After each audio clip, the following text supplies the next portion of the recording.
listening to The Night Shift with Michael Darcy on Sports Radio 810 WHB. Welcome into The Night Shift on Sports Radio 810 WHB. I'm your host, Michael Darcy, joined tonight by Kyle Collier, producer Kaden, Spruell, and Jay McCrae. And we've got you covered for the next 2 hours on all things Kansas City sports. We've got some World Cup to talk about, Hawaiian Bros ruining my evening, potentially ruining the rest of my week, some Chiefs talk at 8 o'clock with Caleb James, the lead film analyst over at Arrowhead Pride. Little Diana Rossini and Mike Vrabel talk. Yeah, the saga continues, gentlemen. But how are we doing on this beautiful yet a little chilly May evening? Well, worse now. When you told me the news about the Hawaiian Bros deal about 10 minutes before the show started. So appreciate I fell to my knees in the studio, by the way. Yeah. Oh, our night was a little bit ruined, for sure. But we're going to soldier on. We'll be all right. I'm feeling like I'm on a boat.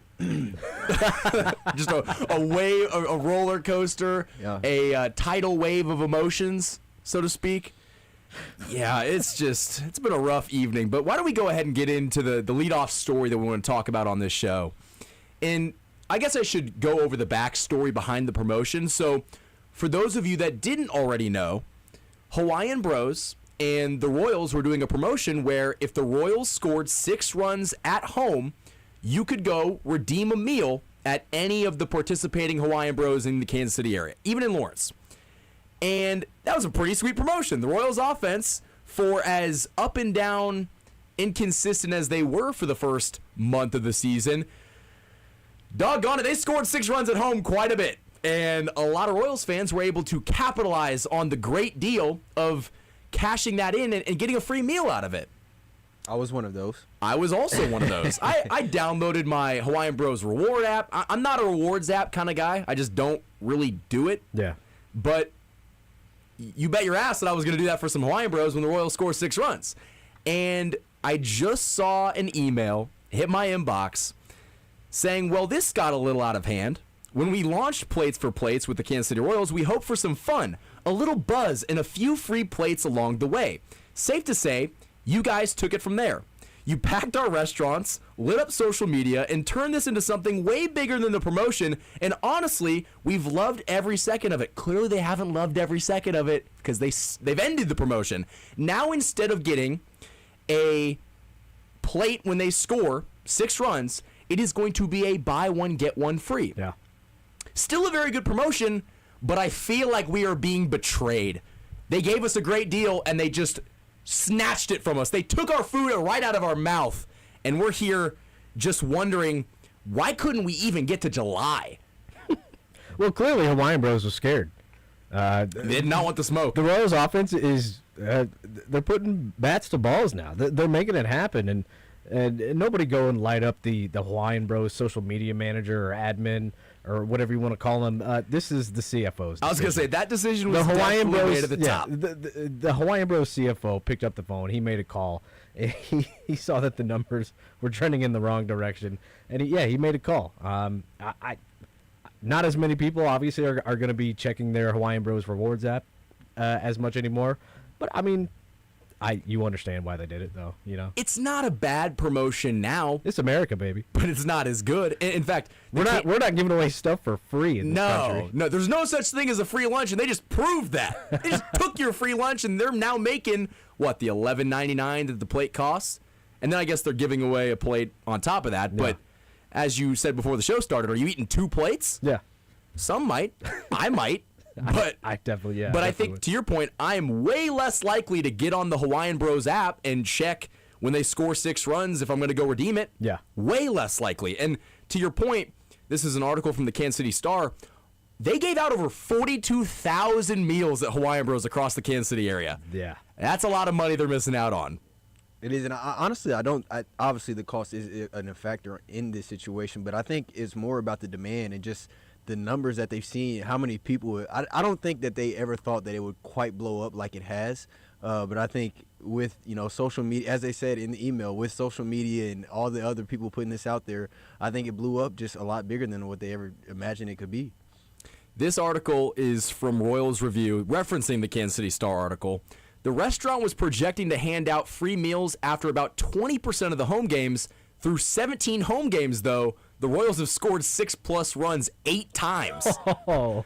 That is a lot more than the initial projections, and that is a surprise. I mean, honestly, that is a surprising stat because we've been talking about it on the air for the last month about how abysmal the Royals offense is. Yeah. And they've turned the corner a little bit with the help of John Pork and whatever's going on at Kauffman Stadium. But the fact that they were so inconsistent and struggling to score runs so badly that we were talking about it, but on the other hand, when they're at home, they were costing Hawaiian Bros a lot of money. Yeah, especially right. as of late too. Like they've really ramped up the runs here recently, and I think Hawaiian Bros saw that. Like, yeah, they're starting to score more, and it's only going to get worse from here. Well, are you on like Royals burner Twitter?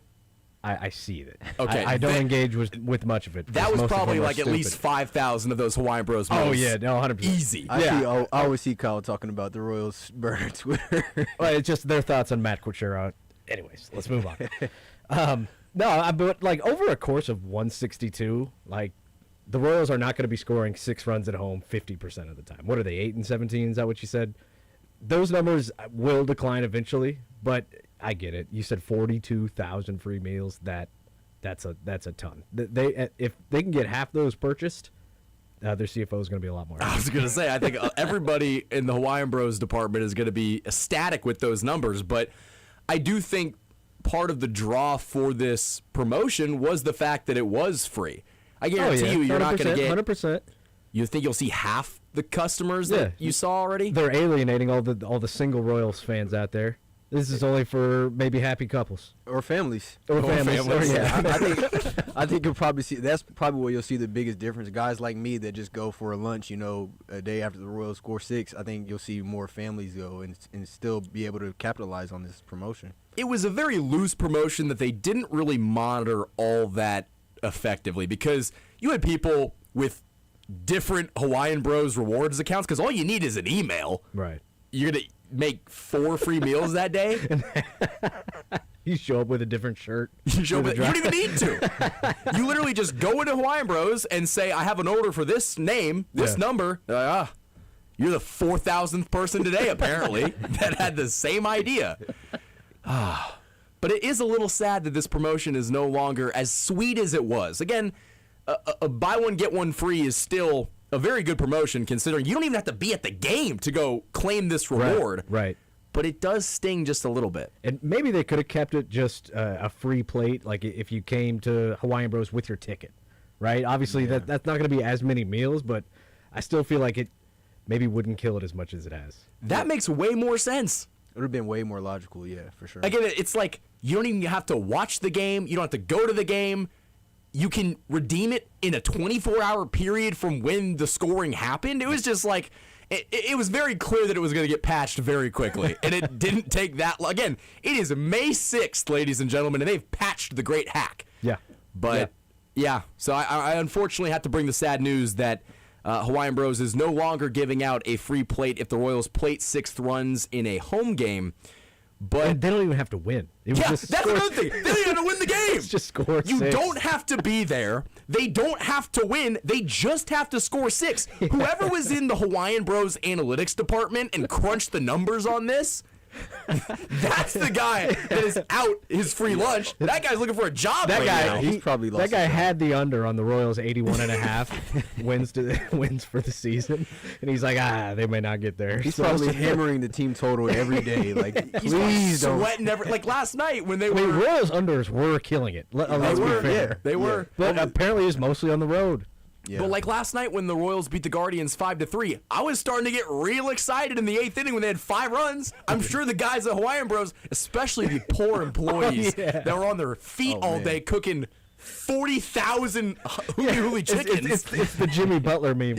Yeah, those poor Or the people. Popeyes lady.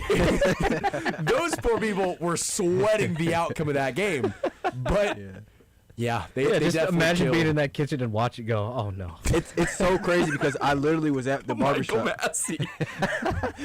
I literally was at the barbershop telling my barber about this deal today, and he's probably gonna next time I see him, he's probably gonna be like, "Whoa, you you just lied straight to my face about it." I'm like, I don't know what to say. They but killed it that night. Well, and that's why I was a little surprised to see Hawaiian Bros pull the plug so quickly because you want to talk about effective marketing.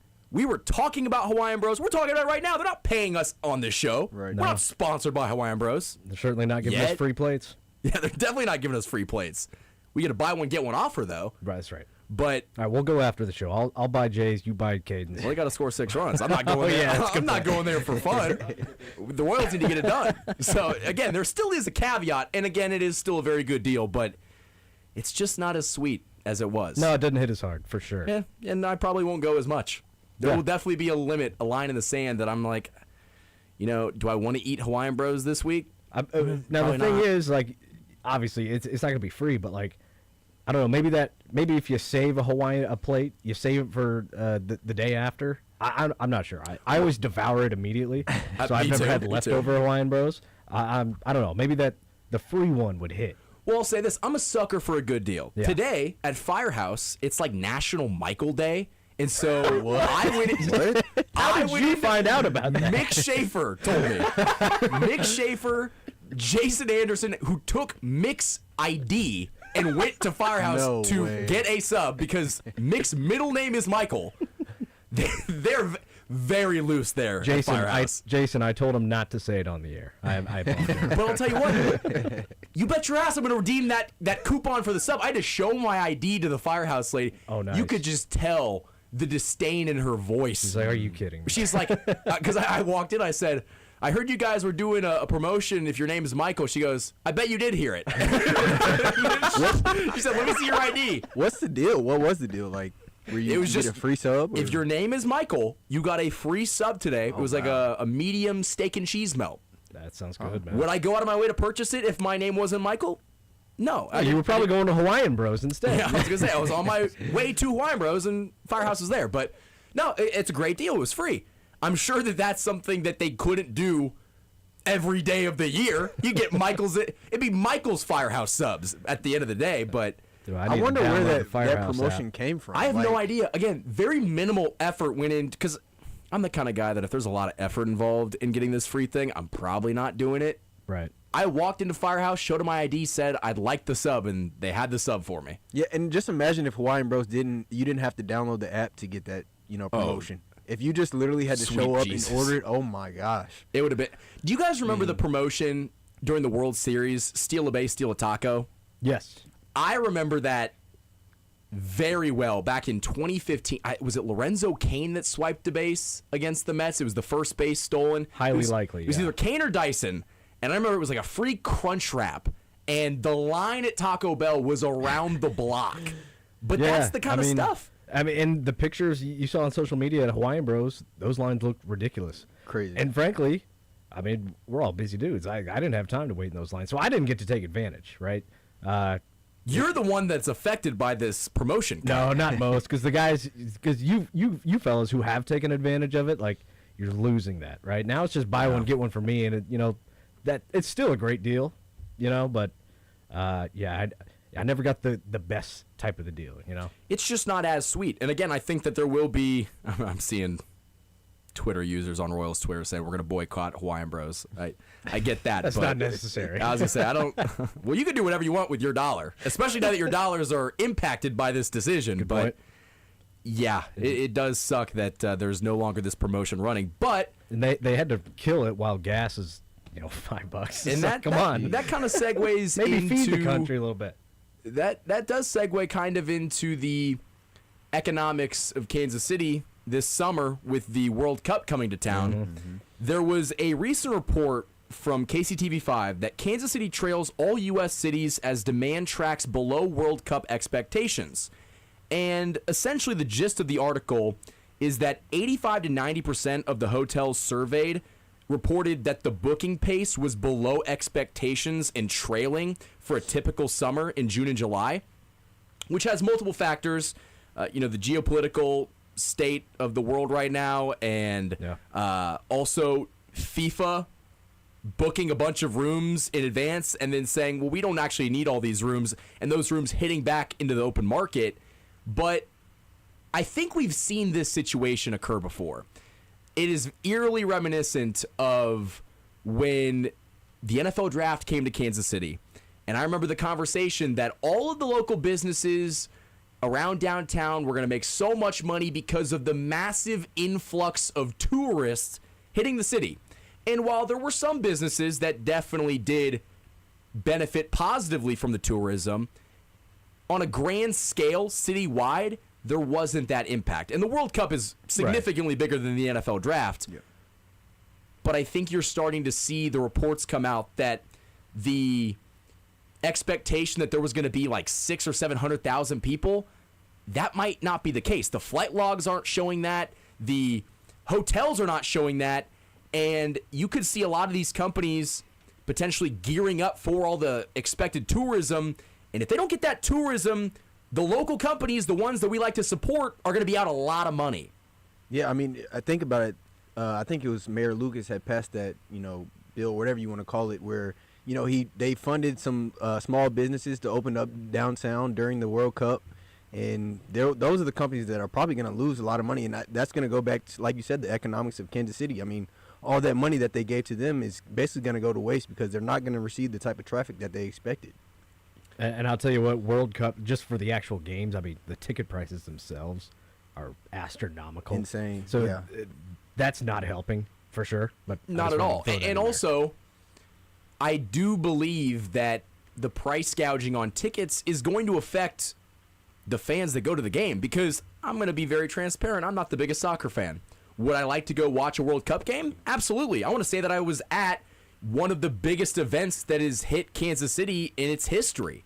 But I'm not going to pay $800 to watch the Netherlands play. Yeah, I'm right now. I'm looking at StubHub for the first game on June 16th, Argentina versus Algeria. 747 is the cheapest one I see right now. See, and that's Argentina. They won the last World Cup. Yeah. So I mean, those numbers probably are a little bit more inflated. But even the like lower level teams, you're probably still looking at $350, $400, just to go attend a game. And like you said, Michael, we're not as big soccer fans here in the U.S. as, I think a lot of these numbers were based off of numbers, in other countries, based, in previous years, in European countries. Where soccer's just not as big here in the States, and especially not in Kansas City. I mean, when you consider the other cities that are hosting, like Houston, Atlanta, there's not a lot of people that are so intrigued to come to Kansas City to watch a soccer match when you can go to a city like that where there's a lot more tourist attraction there. Well, do you want to spend $700 to watch it, or do you want to watch it on TV for free? Yeah, exactly. Yeah, probably the latter. I'm looking at a Tunisia versus the Netherlands, Group F game. The lowest one I see is down from $440, $271. Still, that's a ton. I wouldn't do it, and I think a lot of casual soccer fans wouldn't do it either. Now, how many foreign tourists will visit Kansas City from the teams that are playing in the World Cup? I'm not sure. It's kind of hard to project that, and I think you're starting to see some of the projections initially were very far off, but the event is still going to be great. There's no doubt in my mind that the World Cup and all of the activities around, KCP&L downtown, around Arrowhead, it's going to be a very fun event. But the earth-shattering economic boom that was projected, 700,000 people. I don't know if that's the case. Right. And I'm almost just trying to warn some of the business owners to not treat this like it is your Super Bowl. Not saying you shouldn't be prepared, but you don't want to be overstaffed and then lose so much money because it didn't have the positive economic impact that all the projections were leading you to believe. And I think this is a very good comparison for the conversation about when the Chiefs move to Kansas, they're going to try to host Super Bowls, they're going to try to host Final Fours, and there was a really good piece that got put out, it might have been a YouTube video, where a guy was explaining the economic impact of a Super Bowl going to your city. Mm-hmm. And it's actually not as positive as you would think. A lot of it is a negative impact on the economy because these companies try to gear up for it, and then they don't see the tourism that they're expecting. They have to dish out all the hotel rooms to the NFL that has certain requirements for going to a city. And overall, I mean, it's cool to say that your city was a host city for a Super Bowl, but you're not rolling in the dough. You're not bringing in so much money to the city that you don't know what to do with it. Yeah. The American Hotel and Lodging Association released a report. It was a survey and stated that Kansas City has emerged as the most negatively impacted host market in the survey. Damn. Wow. And they all are affected by this, by the way. There's other host cities that are not thriving, but Kansas City is it safe to say the smallest host city? Yeah. Probably so, I mean, yeah. they're not a Chicago. They're not an LA. They're not a New York. Yeah, Not a Dallas. You know, I forget other cities where it might be. But yeah, I mean, it kind of makes sense. And maybe, Argentina, I feel like, is probably the biggest team coming in, no doubt. But yeah, it's a little befuddling. I mean, you got Atlanta, Boston, Dallas, Houston, Kansas City, Los Angeles, Miami, San Francisco, Seattle, Philly. Yeah. By far the smallest. By far the smallest. Yeah. And this is where it will come down to the teams that are playing in the World Cup at Arrowhead. Will their fan bases travel? Yes. But I think it's a little easier if you're living in the Netherlands to travel somewhere closer to home if it was in, Europe. Yeah. Versus the United States. I tell you what likely affects it as well is not having a downtown stadium. Like the Royals? No, just Arrowhead, just being out kind of in the middle of nowhere. That could be part of the factor. I mean, all those other cities have their stadiums right downtown.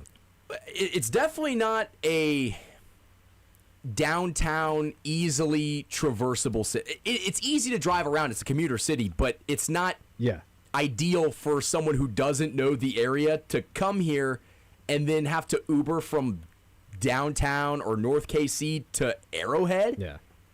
That's just more costs associated with that decision. I mean, I bet that one Taco Bell and that Denny's by Arrowhead are really, really excited. But, it's they're going to be overstaffed. Kansas City is not quite the pull. And I tell you what, this is how you fix this. Those restaurants, those businesses, if there's a combined 5 or 6 goals in a match, you give out a free plate. You want to talk about the hell that Hawaiian Bros workers were going through when the Royals scored 6.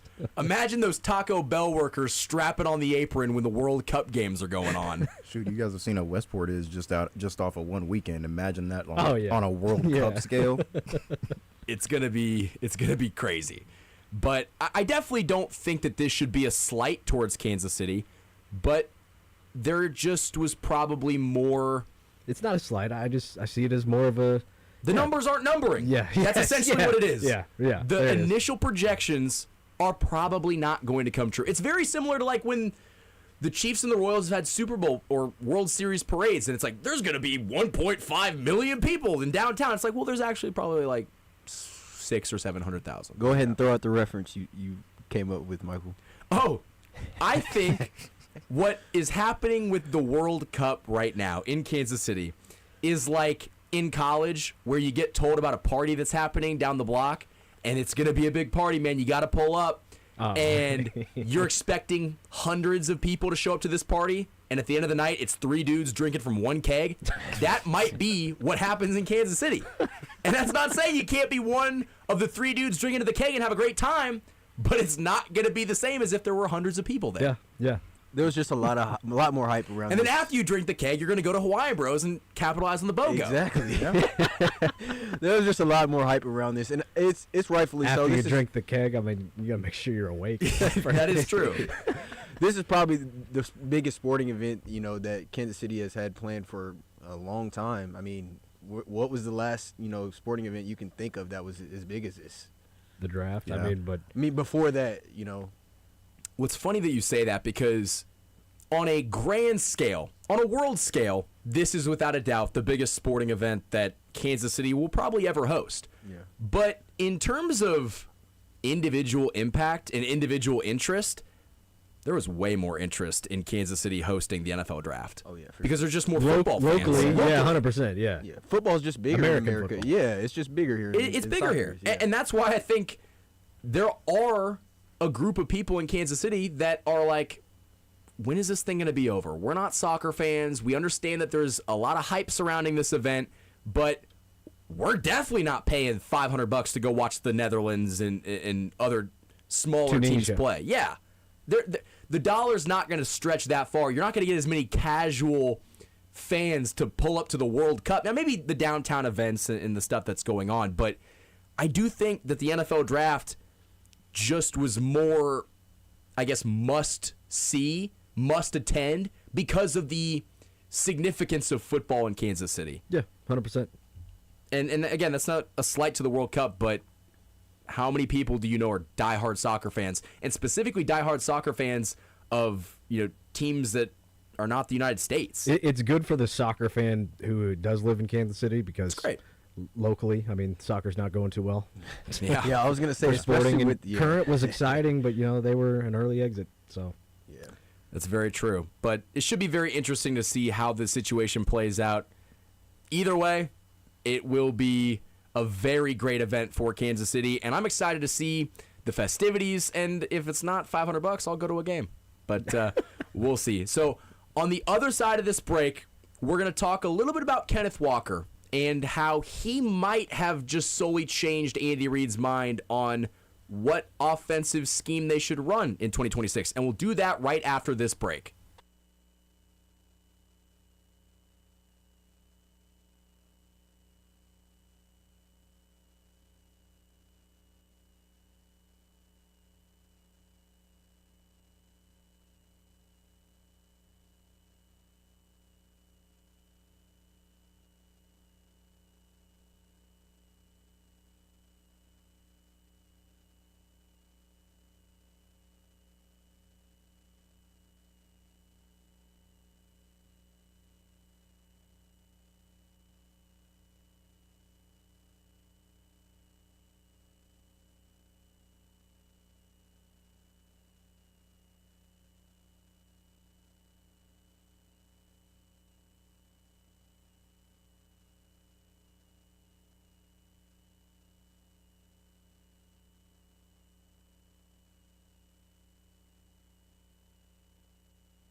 Versus in the shotgun. Let me see if I can just get that. Welcome back into the night shift on Sports Radio 810 WHB. I'm your host, Michael Darcy, joined by Kyle Collier, producer Kaden Spruell, and Jay McCrae. It's time to talk about the new offseason acquisition of Kenneth Walker, the best free agent running back on the market. The Chiefs were watching him all towards the end of last year. Brett Veach was texting Patrick Mahomes while watching Kenneth Walker tear up the Super Bowl and win MVP, saying, wow, can we get this guy? What do we got to do to get this guy in Kansas City? He was the guy that they scouted, especially after the running back room went to hell in a handbasket last year. And now he's new RB1 in Kansas City. And Kenneth Walker went on the Up and Adams podcast and had some very interesting things to say about maybe the new offensive scheme that will be adapted in Kansas City, specifically with Eric Bieniemy in the running game. And I want to go ahead and play this clip. This is clip number 2. We know that Eric Bieniemy is a very intense character, somebody that's not a soft-spoken man by any means. He's very up and in your face. He's going to tell you what he thinks of you. He's going to tell you how to do it right, and he's going to tell you how to do it correctly every chance he gets. So that intensity is something you really can't simulate. You kind of just have to experience it. Yeah. This is Kenneth Walker describing his first interaction with offensive coordinator Eric Bieniemy. Yeah, just intense, man. Like, from the first night I met him, it wasn't even, like, we were just meeting up, going to dinner. He was talking about, like, stuff that I did wrong on the field and, like, just talking about everything I need to be detailed at. So I knew what I was getting into when I met him. And, you know, he wants the best for everybody, but, you know, he got high standards, and that's good if you want to be better.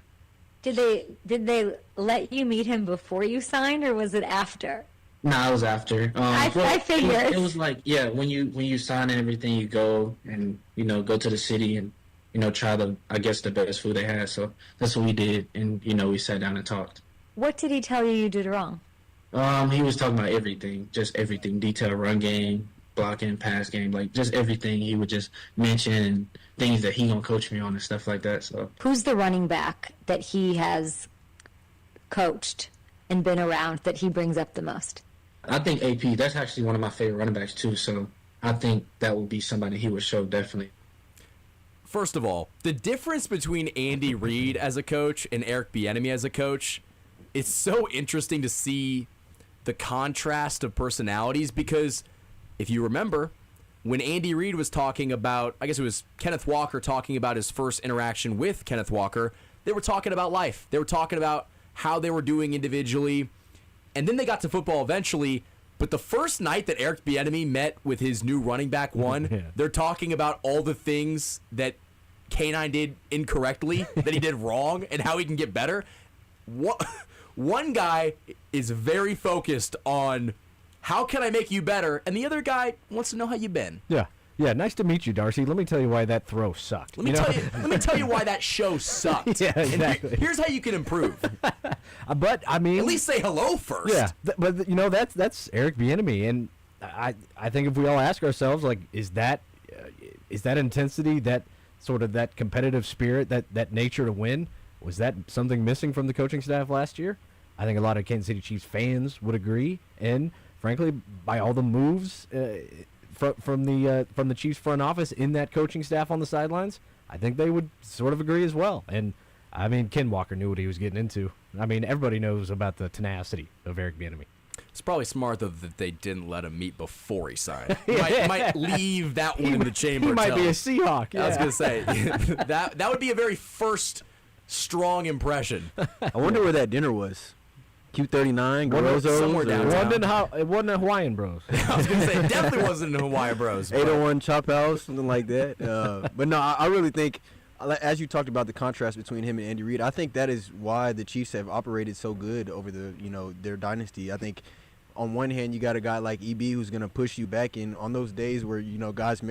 We've seen Patrick Mahomes go at it with EB. I think most notably that Indianapolis game a few years back. Even the rumblings of the AFC Championship game. Exactly. Yeah, but I think on days like that where he's really on your ass a lot, you got Andy Reid to fall back on you and to kind of comfort you and just keep you there and keep you level-headed and keep your mind in the right state. So I think that's probably why those two operate so smoothly together, and I think that's a key reason why Andy Reid was adamant about bringing EB back. It's the ultimate good cop, bad cop. Yeah. It is Andy Reid. Not saying Andy Reid is the good cop, but one is the disciplinarian in Eric Bieniemy, who's going to hold everybody accountable and is going to pick apart how you did something. And even if I don't know if you've seen the old clips of him coaching Adrian Peterson. Adrian Peterson was probably carving up practice, but it wasn't done the way that it was coached. And especially when you look at the Chiefs offense from 2024 and in 2025, they were not successful, and a lot of that was probably because they didn't do things the way that they were told to do them. Could you argue that maybe they were not told to do things correctly? You can make that argument with how they've handled the coaching staff this offseason. Yeah. But it is worth mentioning that Eric Bieniemy, fresh back in Kansas City, is right back to being the old EB. Yeah, and I'm glad that you said the word everyone accountable, because it's not just the running back room he's going to be on. Like, if Juwan Taylor were here during Eric Bieniemy's time, Good Lord. He'd be on his ass, because we've seen him on Patrick Mahomes before, right? And he's going. Everybody on that offense is going to be aware of EB and what he wants from them.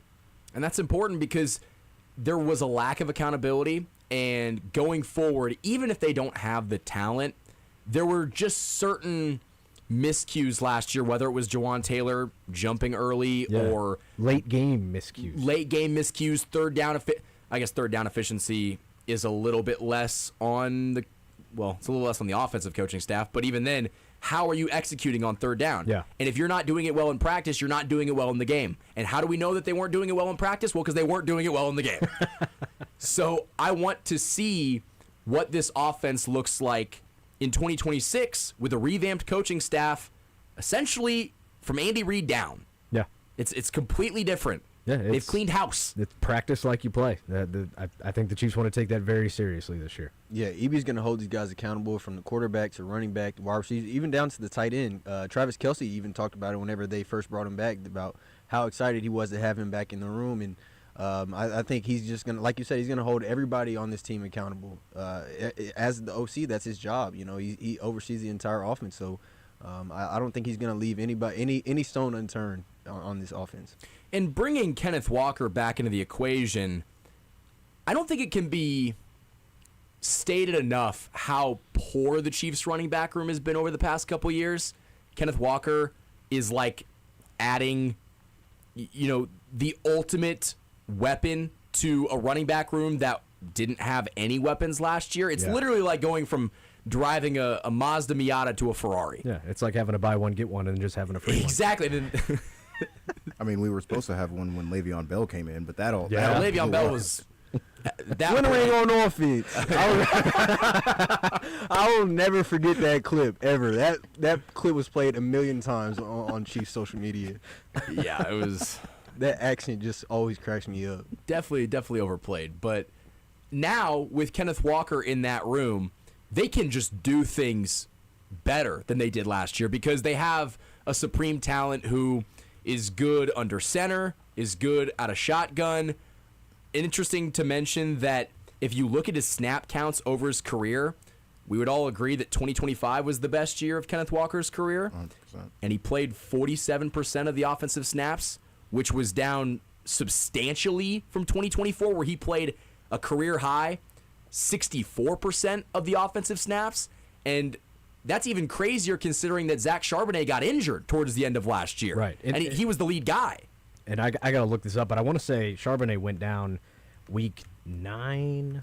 It wasn't like somewhere in the middle. It was not week 17. It was definitely towards the end of the season, but it wasn't, again, week 4 or 5 or week 16 or 17. So he had to be the guy in Seattle, and it still only equated to him playing 47% of the offensive snaps.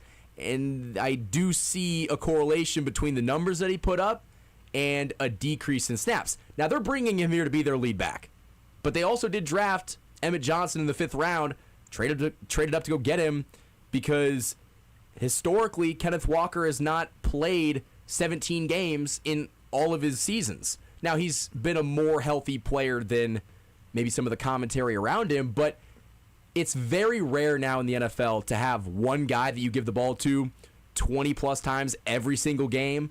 Now you've got a couple different players that you feel confident, if they have the ball in their hands, could step up and contribute in the offense. Real quick, Darcy, we were both wrong. Charbonnet suffered his torn ACL in the divisional round win over San Fran in January. Oh, wow. Yeah. I thought it was way I did earlier too. than that. I did too. I did too, yeah. But, I mean, in the playoffs, Kenneth Walker took over 95% of the snaps. And you saw what it yielded. Yeah, he was right. Super Bowl MVP. Electricity. I think it was Travis Homer that stepped in and filled in Charbonnet's shoes, but he definitely didn't get the type of snaps that Charbonnet did as amount-wise. I don't think he got nearly the snaps as Charbonnet did. And Kenneth Walker should be very grateful for that because he's probably not Super Bowl MVP and he's probably not getting $14 million a year if he wasn't stepping up and playing as many snaps as he did specifically in the playoffs. Because I mentioned the decrease in offensive snaps in 2025. He still put up very good numbers, but the Chiefs paid the Super Bowl tax. The Chiefs are paying a premium for a guy that was everybody's number one back in free agency because he was so successful in 2025 and extremely successful in the playoffs. But I want to play this clip. This is clip number 1. There's been a lot of conversation this offseason about the Chiefs' offensive scheme. Are they going to get under center more and run the ball? Because that was something that they did not do well in 2025 at all. In fact, the Chiefs were 29th in plays with a quarterback from under center, and that has got to change whether or not Kenneth Walker is running the ball or not. But Kenneth Walker was asked by Kay Adams on the Up and Adams podcast which style of run he prefers, and this is what he said.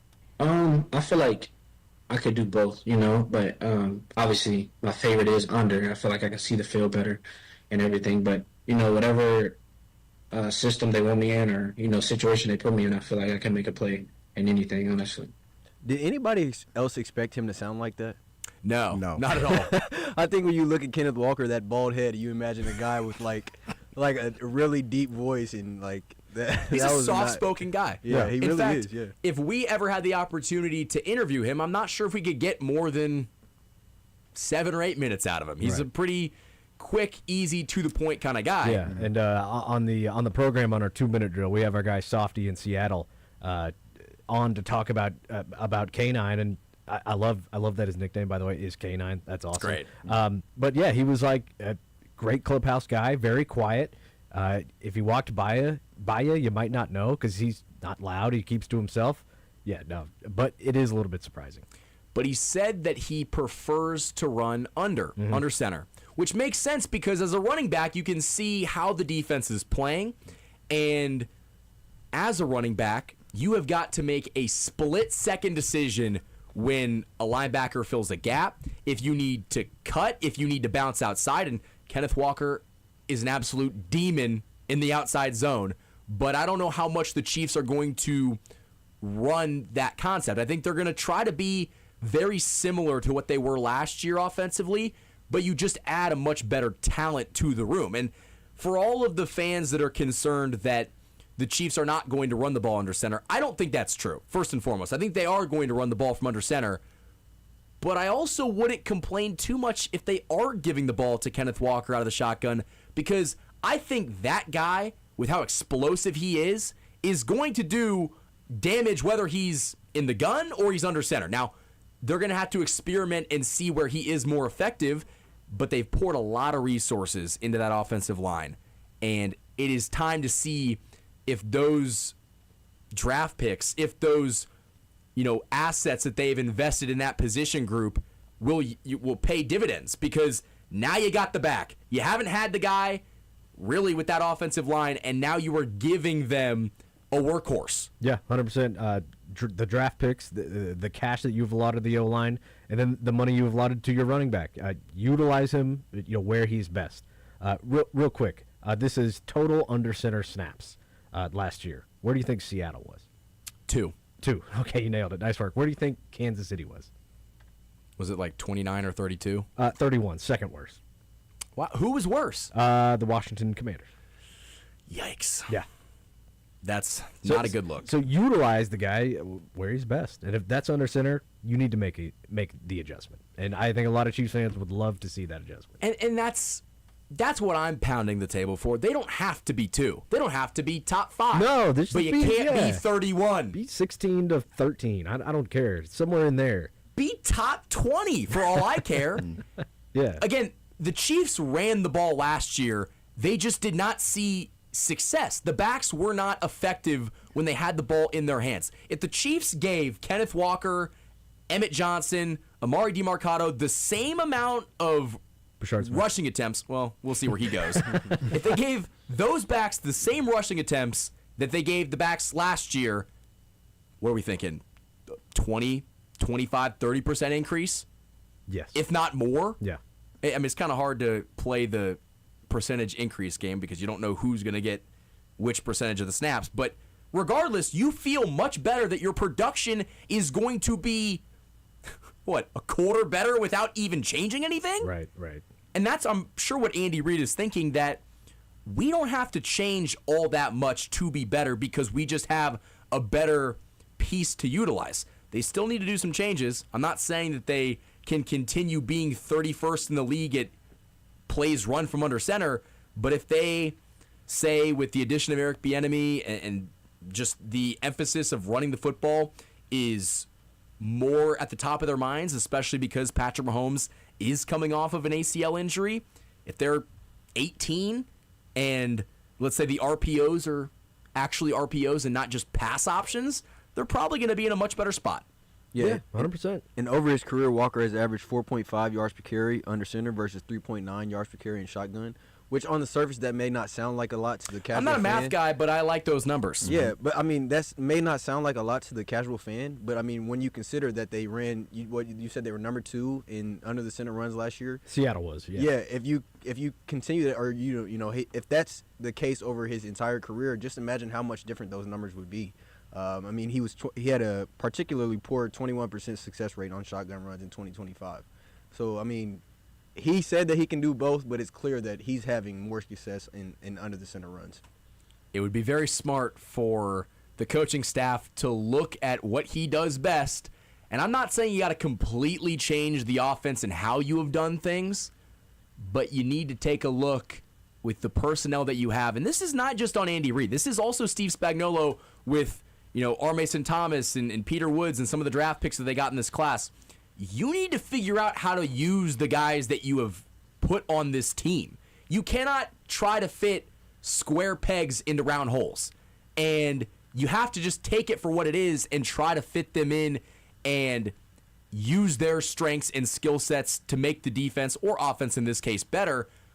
But I do expect Kenneth Walker to make a pretty massive impact on this offense, whether he is going out of shotgun or under center. But I expect to see significantly more under center runs for the Chiefs offense in 2026.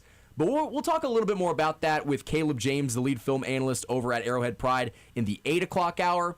On the other side of this break, we're going to unveil a new game. I'm going to ask you a question, hypothetically speaking.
Welcome back into the night shift on Sports Radio 810 WHB. I'm your host, Michael Darcy, joined tonight by Kyle Collier, producer Kaden Spruell, and Jay McCrae. It's time to unveil a new segment on the night shift called Hypothetically Speaking. We're still workshopping the name, but I think the concept is pretty cool. We are going to ask strong hypothetical questions about our Kansas City sport teams and see where we lie on the given hypothetical. It's very similar to In and Out, but I think it will maybe lend for more dialogue. Situations. Yeah, more situations to be had. So we had Jay come up with a bunch of stuff. Do you want to lead us off with this segment with your first hypothetically speaking question? Well, since we're going off of home teams, we can go ahead and do that today. I have, for the first one, let's say we're running the Chiefs right now.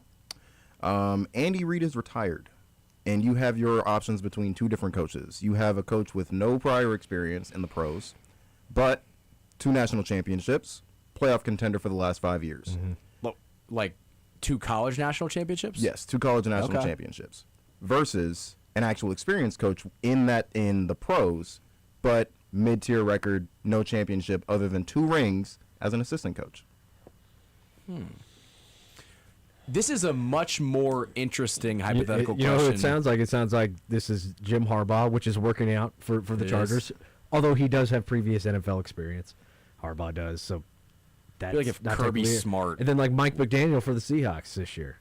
He's not long time because he's only like 38, but he was a DC for a long time. Damn, that's tough. So is the college football coach considered an elite college football coach? We'll like consider him one of the elite. best? 2 rings, playoff contender. Yeah, that's elite.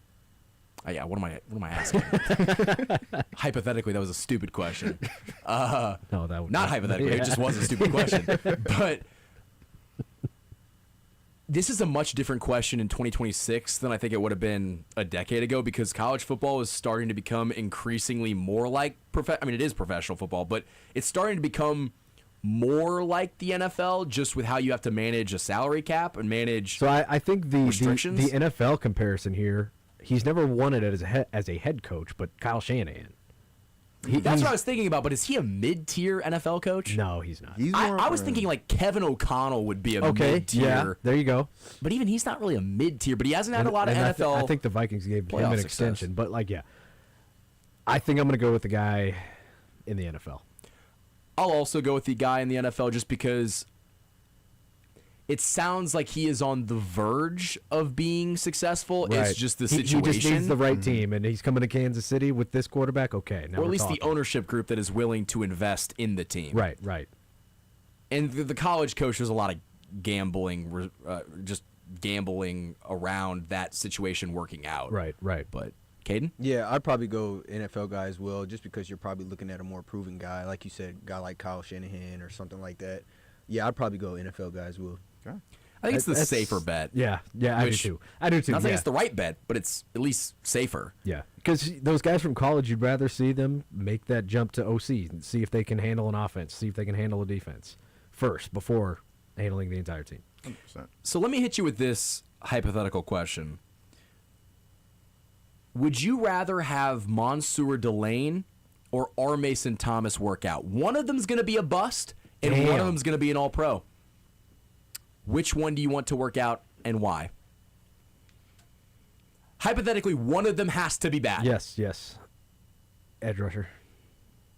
I think the Chiefs would be more likely to give the edge rusher a second contract. He can dominate for longer. I'd probably go.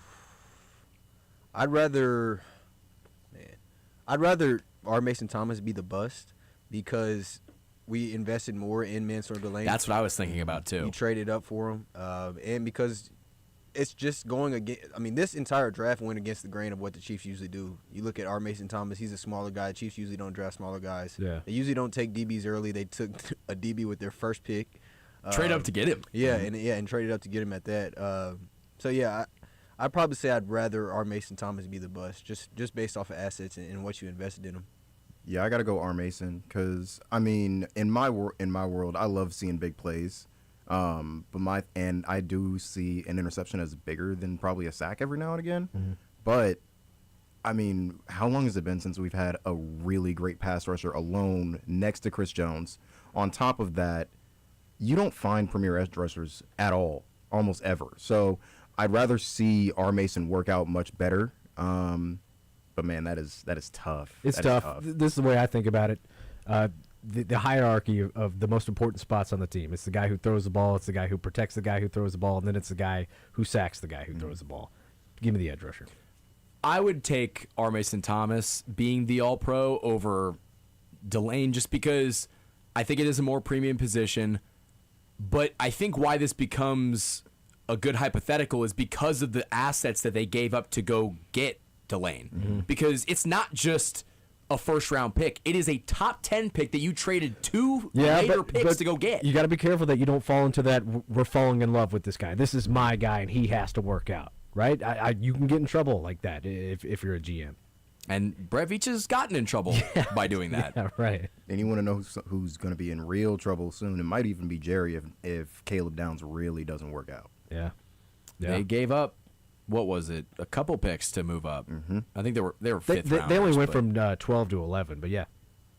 Either way, you never know what those fifth rounders could turn out into. I don't think Caleb Downs is not going to work out. Right. Yeah, that might be the safest bet. And I don't think Mansour Delane is going to be a bust either. So. Yeah, I think R. Mason Thomas just on the size, the just not being a Spags guy.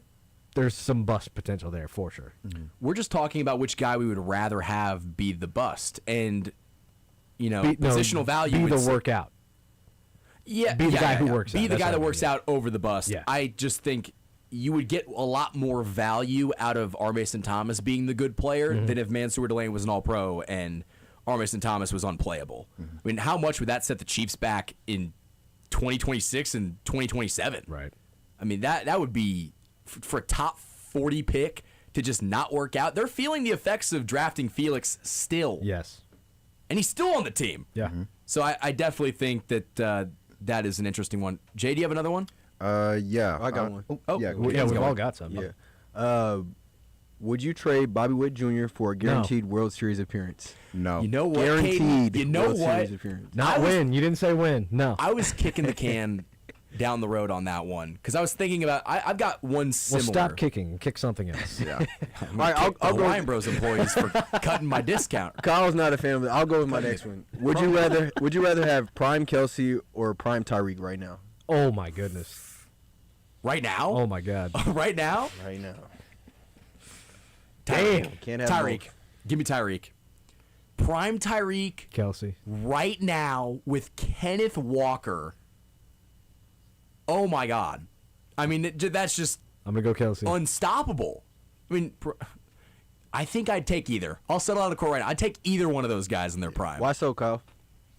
I just think him and Patrick Mahomes just have the better chemistry. I know Tyreek is an incredibly explosive weapon, but so was Prime Kelsey, and I think he is more important to the offense. He has a bigger role in the offense than I thought Tyreek Hill did back in the prime days. He does have that bigger role, but I mean, Tyreek just took the top off way too much. Yeah, absolutely. I mean, They can score fast, too. And Yeah. Kelsey was a part of that. But go back and watch that Buffalo Bills playoff game and see how quickly Tyreek turned it upfield and scored. Yeah, they were both yak monsters. That's why I like this segment, Darcy. This is tough. These are tough decisions. You know what? We got to run through it because we do have to talk with Caleb James, the lead film analyst over at Arrowhead Pride.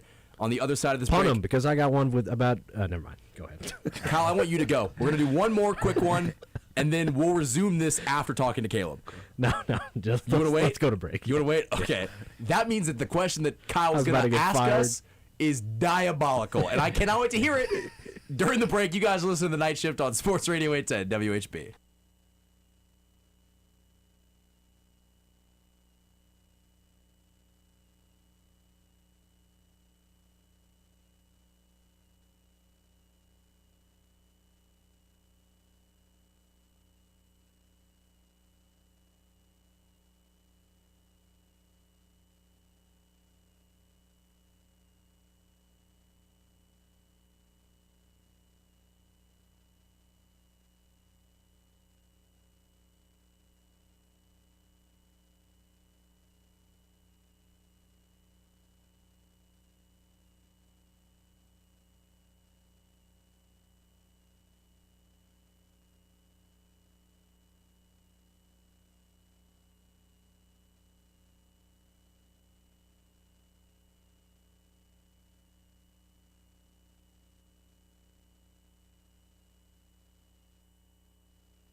Welcome back into the night shift on Sports Radio 810 WHB. I'm your host, Michael Darcy, joined by Kyle Collier, producer Kaden, Spruell, and Jay McCrae. We are excited to have on the phone the lead film analyst over at Arrowhead Pride, Caleb James, who is somewhere deep in Columbia, Missouri right now. Caleb, how you doing, my friend? I'm doing good, man. Thanks for having me on tonight. I'm excited to chat. And for those of you that don't already know, Caleb does fantastic work for Arrowhead Pride and does different write-ups on some of the players the Chiefs drafted, specifically film reviews. And I wanted to cover one of the pieces that you did and specifically talk about Peter Woods. And in your piece about Peter Woods, you mentioned how in 2024 he was playing at a heavier weight than he was in 2025. Why do you think that him playing at a lighter weight negatively affected him? I think for a lot of his game, he did win with a little bit more power, and I think that it just helped him a little bit overall to maintain his leverage and kind of that stout style of play. He was a little bit better against the run in 2024 as opposed to last year. Last year, I feel like he kind of lost some of his power. He might have been quicker, but he wasn't kind of getting through the line quite like he was. So I think that extra weight on him might have been, the deciding factor between him getting through, because when he was able to get hands on people, he could be really athletic with his bull rush style.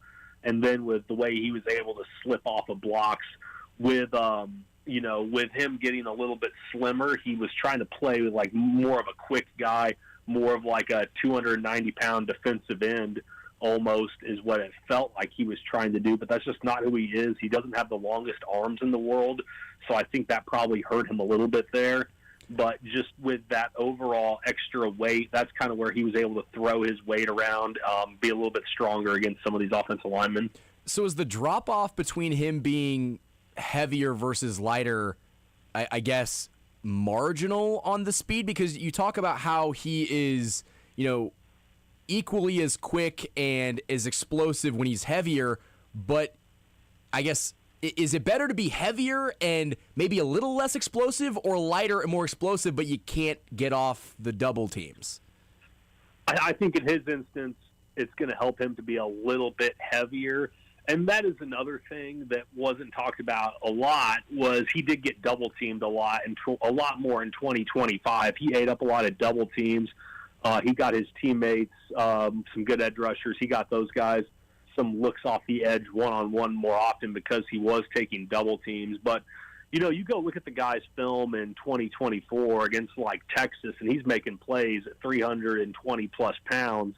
And, he's still just plenty quick. He's still plenty fast. So I think that it had almost an adverse effect. And I think that, some guys play a little bit better at a naturally heavier weight.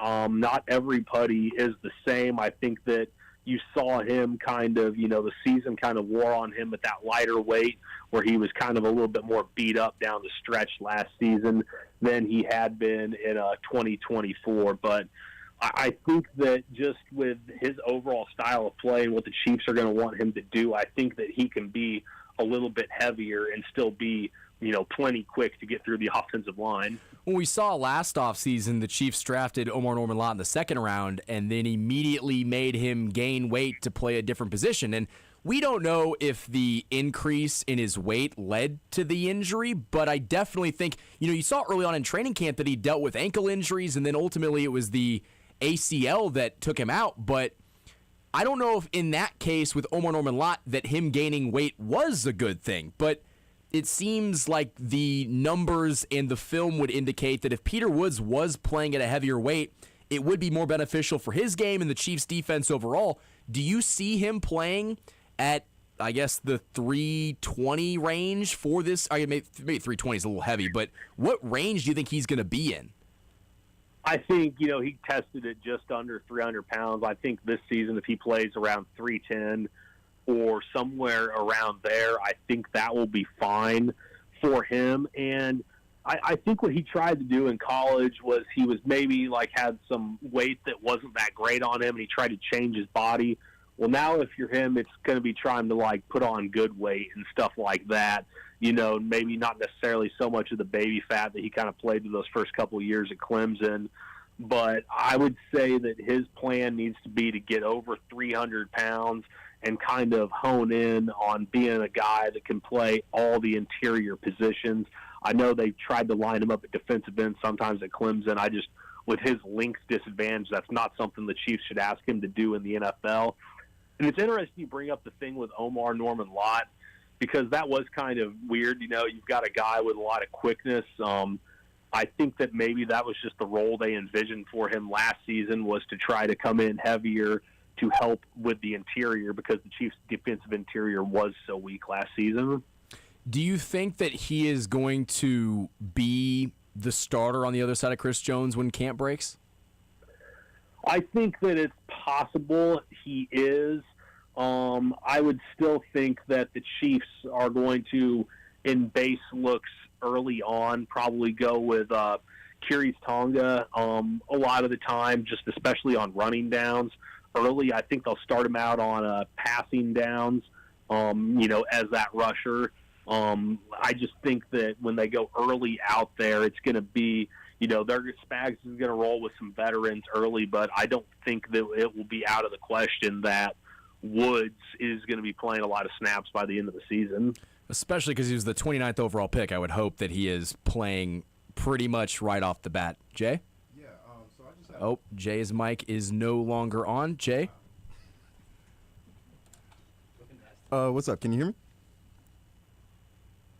Gotcha. My question was, with just how heavily the Chiefs went for defense this year, what is the biggest change you believe is going to go with the defense? Is it going to be more toward the trenches, or could we see a lot, or is it going to feel more of a back end situation? I think that you're going to see a much more athletic trench group this year. I think the back end, while you're going to have different guys at corner, it's still going to be guys pretty similar to what Spags has played with or wanted to play with throughout his time in Kansas City. I just think that when you add in Peter Woods and Mason Thomas, those guys add a different level of athletic ability that they just haven't had up front the last couple of seasons.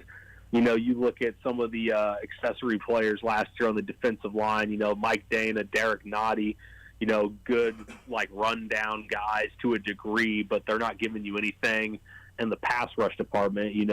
Woods and Thomas, those guys are as athletic as could be, especially Thomas off the end there. Woods, he is going to add that athletic presence to the inside next to Jones that they've been missing. So I think you're going to see a more athletic style of play. I think they're going to be able to get back in to what they did in 2023 and 2024 a little bit, where they had Turk Warden and he was able to do like run twist moves and be that interior penetrator to where he could go in and make impacts on plays like that. So you'll have some more of that stuff. And then with Thomas, he plays, in a way they haven't had a guy in a while. Just with the ability he has to explode off the ball, bend around the arc, they kind of wanted that to be Felix or FAU here a couple seasons ago, but he obviously wasn't able to transform into that guy. So they're taking another crack at it again with Thomas. And Thomas was definitely the more accomplished player in college out of those two guys when kind of respectively looking at each of their game. Well, I'm glad that you mentioned Mason Thomas. I want to get your thoughts because you also had a film review on Arrowhead Pride about Mason Thomas. And for all of the talk about what he is as a prospect, the conversation in Kansas City has also been that he is not a scheme fit for what Steve Spagnuolo has typically gone for. And I guess something that I want to ask you, and you kind of alluded to it, but do you think that Mason Thomas will need a pseudo redshirt year to be more of a 3-down player, or is he just basically a situational pass rusher who's going to come in on third down and that's just kind of what he is for the first couple years?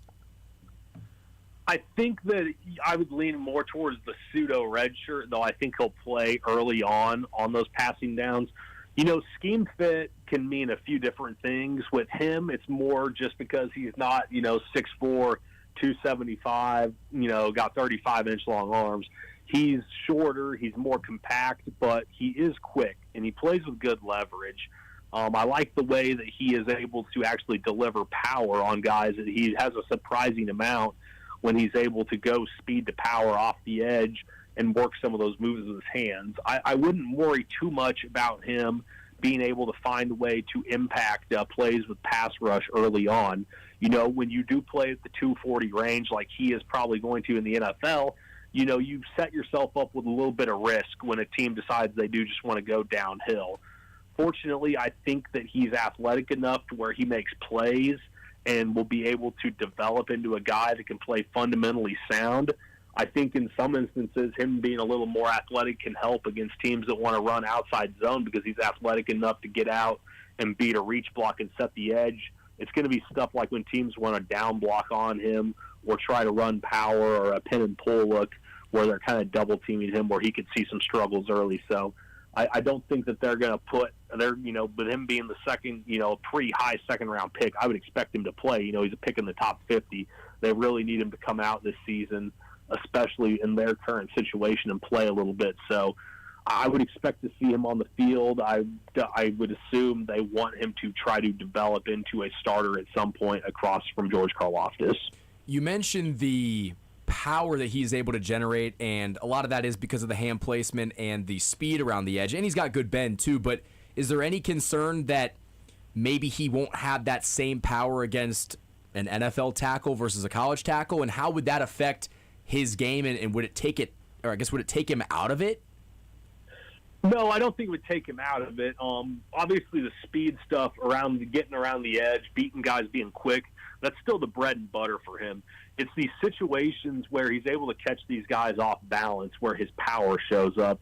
And what I mean by that is, offensive tackle gets anxious. He's going to get beat around the edge. He sets real wide, gets off balance, and then Thomas is able to play sound football, control his body athletically, work back to the inside, and then deliver the power shot into them to kind of crush the pocket back. So this wasn't like his go-to move at Oklahoma, but it was a really good, play to have in the bag. I think that in the NFL, the power may not quite be there, but he's still going to be much more flexible than a lot of these guys. Bigger offensive tackles are going to struggle against him just for the fact that he is kind of lower to the ground. He can dip his shoulder real low, so they're going to have to bend more and get into kind of awkward body position to block him. So I think that there's a little bit of give and a little bit of take with all that, but I still think that from what I've seen with him, I don't think, losing too much power is going to be a concern of his. And staying in the theme of defensive ends, this is the final year under contract for Felix Anudike-Uzomah, and right now, since the Chiefs haven't done a whole lot to address edge rusher in free agency, and they only drafted one, they're an injury away from him potentially being the starter on the opposite side of George Karlaftis. Two questions. Do you think that they will address that need in that post-draft second wave of free agency? And if they don't, what do you think of Felix entering, year 5 at this point? I guess year 4 at this point. Yeah, and they declined that option on FAU the other day. Good move, by the way. What's that? Good move, by the way. Yeah. No, they. I think that he is. I think that it's unfortunate his career hasn't gone the way that he's wanted it to, or anyone wanted to.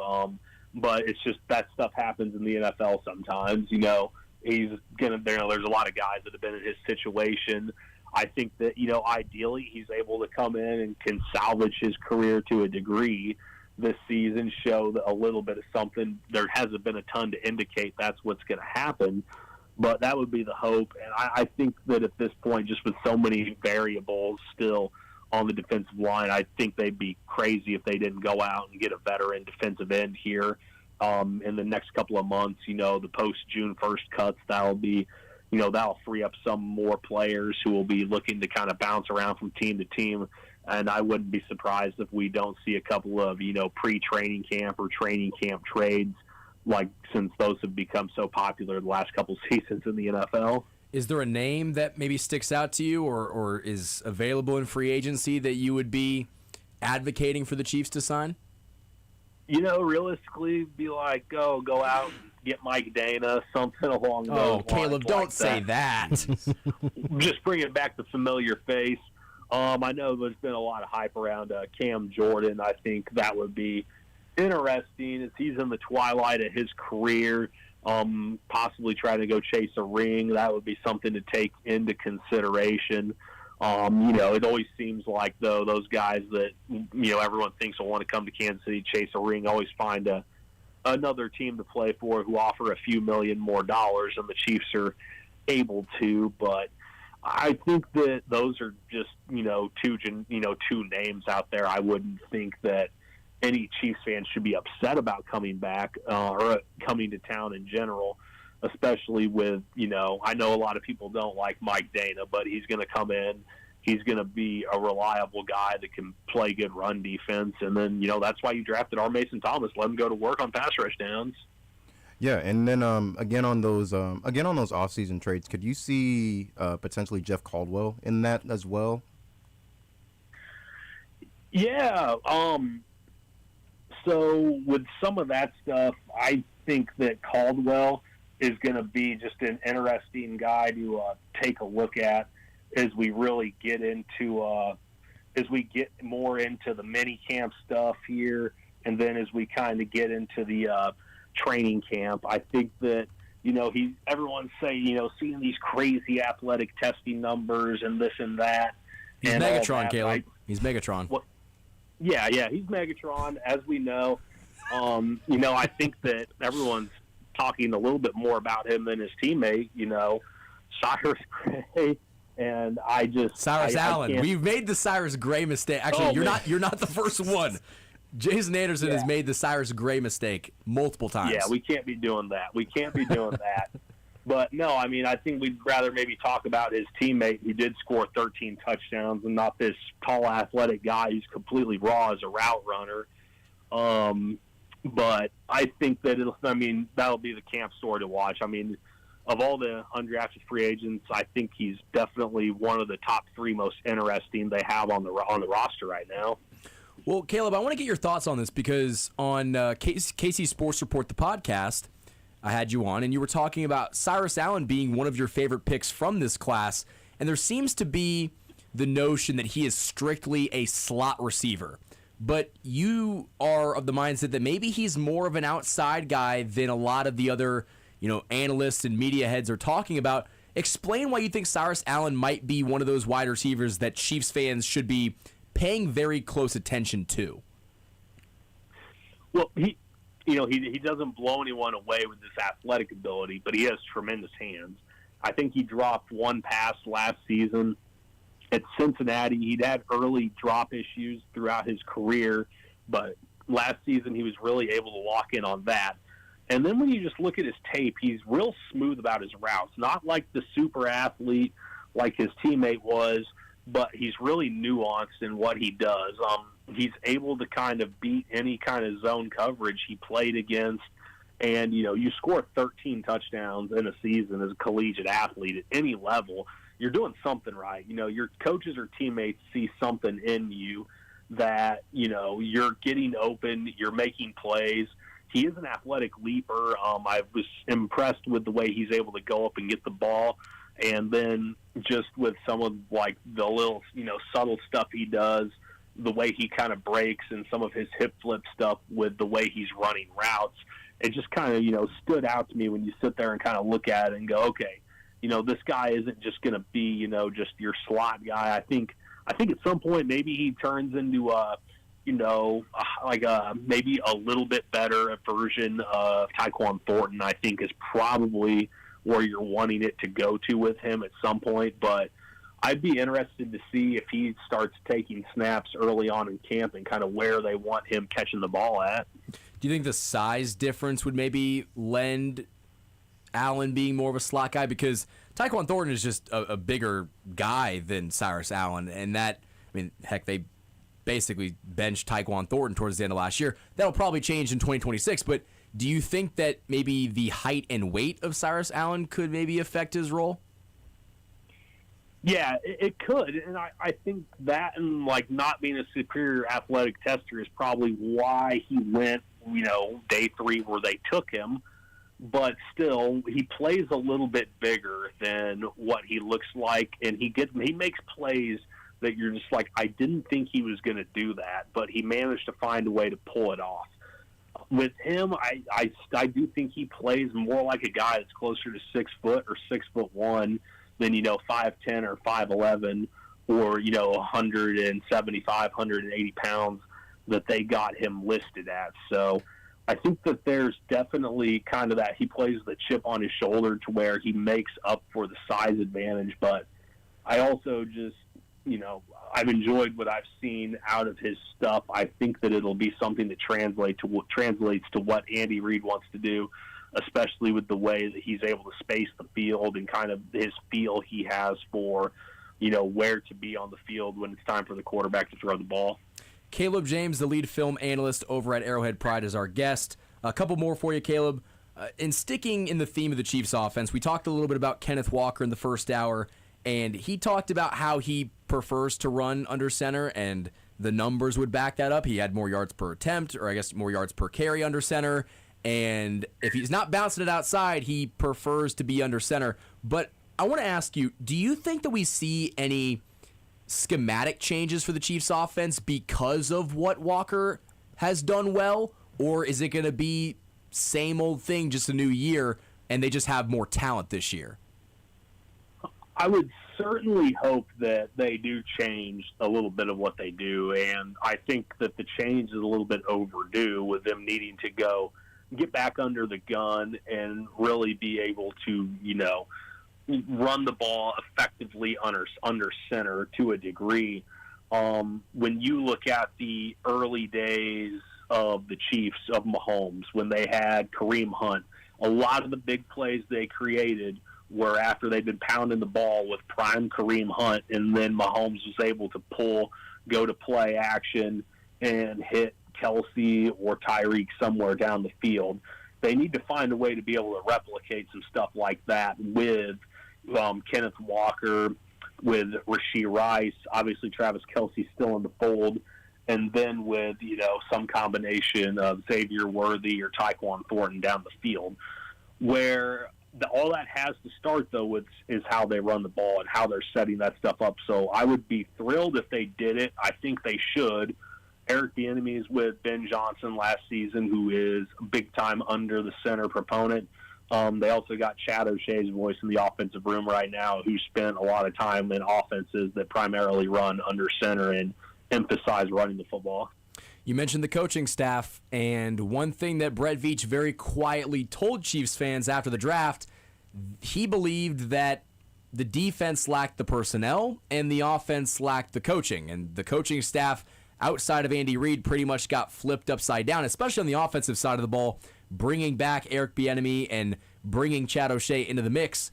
Do you think that with those voices in the room and not necessarily injecting a ton of new talent, because outside of Kenneth Walker and then the 2 draft picks, they didn't really give a lot of new weapons for those guys, do you think that we see that hypothesis end up being true for the Chiefs? Yeah, and I think that they're going to lean on more experienced coaches this year to get these receivers where they need to be, to really utilize the offensive line and to really get the most out of their running back room here like they need to.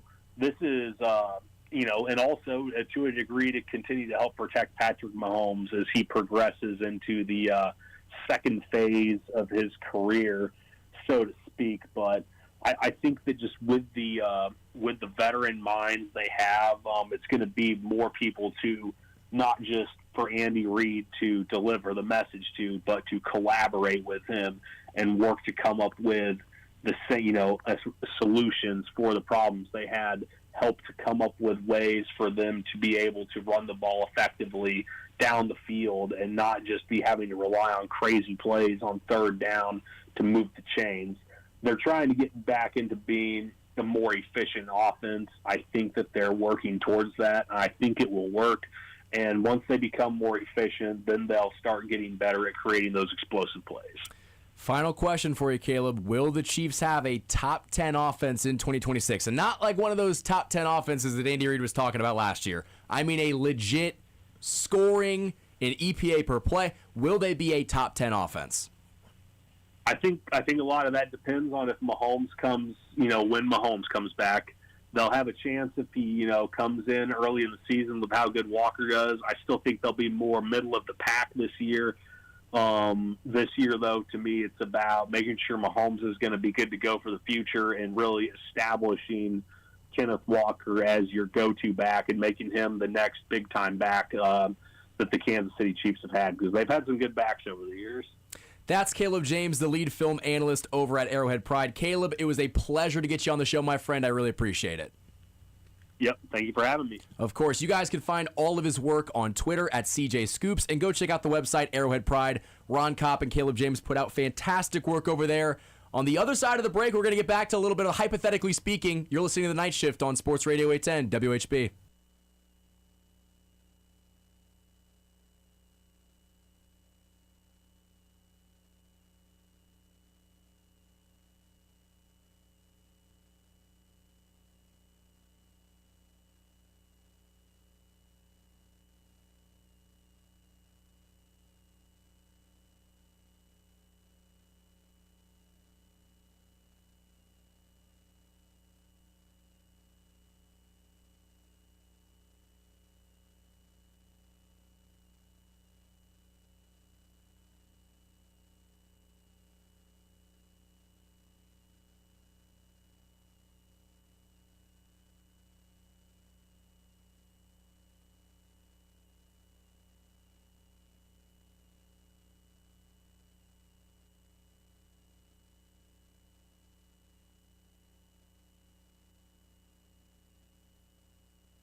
Welcome back into the Night Shift on Sports Radio 810 WHB. Michael Darcy here with Kyle Collier, producer Kaden, Spruell, and Jay McCrae.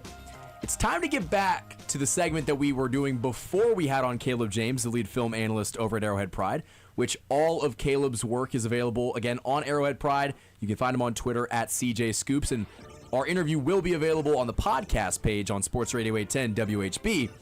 Let's get back to hypothetically speaking. Kyle, you teased a question to us during the break, which you cannot say, but hypothetically speaking, give us another question. Another one? Another one. Okay. All right.